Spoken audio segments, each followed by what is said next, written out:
Maybe I could just become the Fire Wolf. Boogle? There was never Boogle. There was only ever me.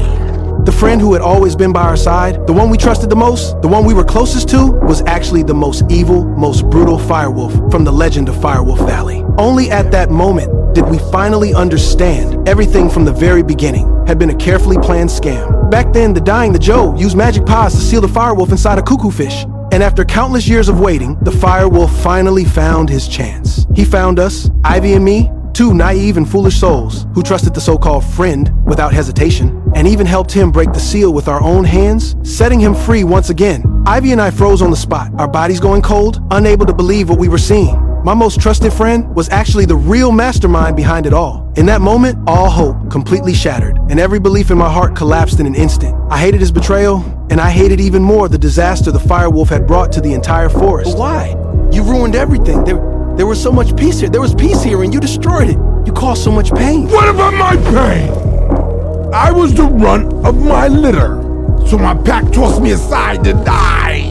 And none of the other creatures wanted me around. So I promised myself that one day I would burn the valley down, and those who survived would bow down to me. Just then, Ivy suddenly rushed toward the magic pods. She wanted to transform into a stronger creature to fight the firewolf. But the firewolf bit her down instantly and violently flung her away. Then the firewolf burned down all the remaining pods. It's time the valley was ruled by fear again.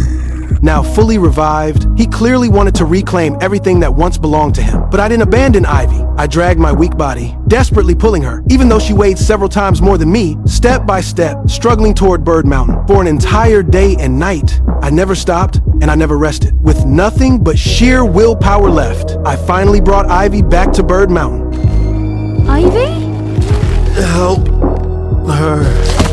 When we woke up the next day, both of us were safe and unharmed. We held each other tightly and finally understood one truth. True friendship never changes because of different species. Even if we were once natural enemies, we could still warm each other's hearts. But right then, ashes suddenly began falling from the sky. After regaining his freedom, the firewolf had fully revealed his cruel and evil nature. He burned down the entire valley. Now the forest was engulfed in flames and screams echoed everywhere. All living beings were facing total destruction, and